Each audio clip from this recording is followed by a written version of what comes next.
How then may the Bodhisattva's true self be freed from this spiritual inertia as to expound the Buddhadharma without the slightest trace of self-determinism? Blessed One, once the living principle of your deathlessness is revealed through the first glimpse of truth known as right view and is recalled as such, the Bodhisattva leaps into the firm refuge and achieves mutual allegiance with your hidden word of truth. The word acts as the inducing seed which brings forth the auspicious power that transforms the mind and spirit of the one about to awaken, thus catching a first glimpse of your indisputable body of truth. The present and venerable great Maitreya once declared how this singular body of the Tathagata is the way, the light and the truth that awakens and transforms the mind and spirit of all bodhisattvas and all Buddhas to be. It is indeed the razor-thin path between all extremes. Furthermore, by the blissful timelessness signifying the Sampakaya heavens which are between the highest and the lowest realms, the Bodhisattva, at first is but a child and as such cocooned in a shielding bubble of purest Bodhi. It is thus able to grow under your direct compassionate supervision and sovereign protection. Blessed One, this child is blessed indeed, for it is inherent in every dreamer as a potential Buddha to be. Yet it remains dormant until most of the sand blinding their dharma-eye is removed.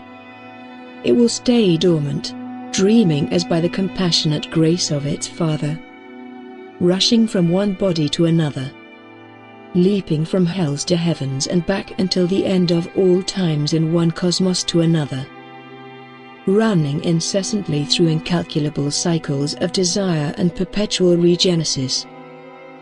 Blessed One, from originally being but a singular seed of potential, one spark of your great spirit and mind, the self-ignorant through erroneous desire descended into an ever-changing host environment of sheer probability, which the dreaming know as the world of cause and effect, the inconceivable karmadhatu. Although the karmadhatu is illusory, despite its false nature, a moment may arise when all conditions for conception of the pure bodhicitta are optimal, and thus the first immaculate conception is done by the grace of your anointment. A great wind of blissful rapture will pass through it and its karmic host. A spiritual message as to plant the faith of the good news that lies ahead of it.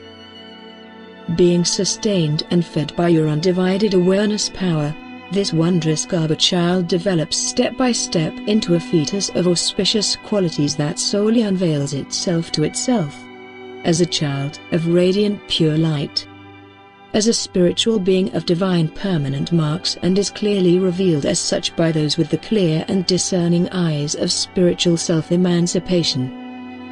As an instrument of your noble wisdom, this auspicious unfolding of undivided awareness power that begins to rekindle within its karmic host, bursts of pure Bodhi power as its recalled unborn Bodhi power announces the great significance of this birth.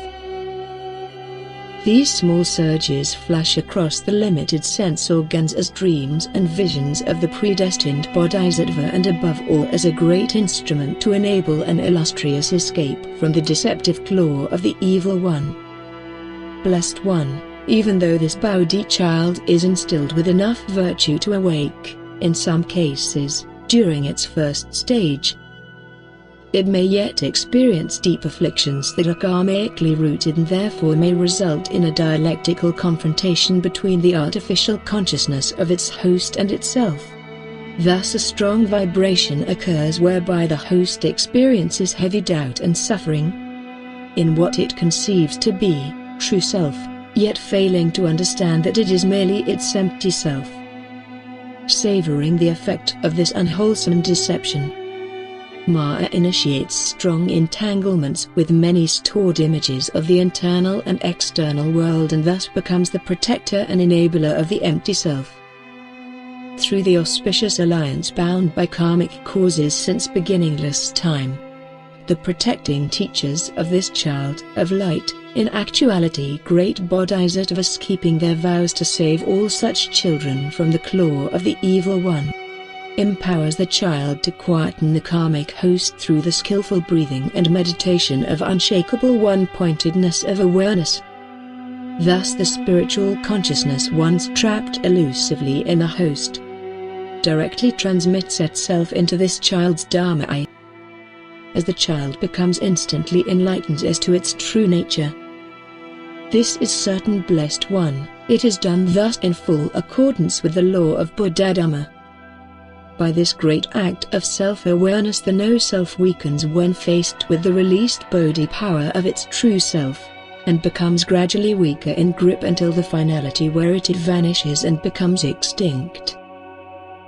Annihilation occurs instantly in the fully awakened face of the true, as the true instantly and nirvanically recalls the final knowledge of itself as ultimately real and absolute, in direct contrast to the no-self that is revealed to be an ovum of empty desires and dreams, a bubble embodying a skillful composition of all desires in conjunctus accordance with new desires, etc. Blessed one, through the great turnabout, the higher will grow stronger and the lower will fade away. As the sheer power of spirit consciousness is strengthened and the divided and deceptive power of body consciousness is weakened.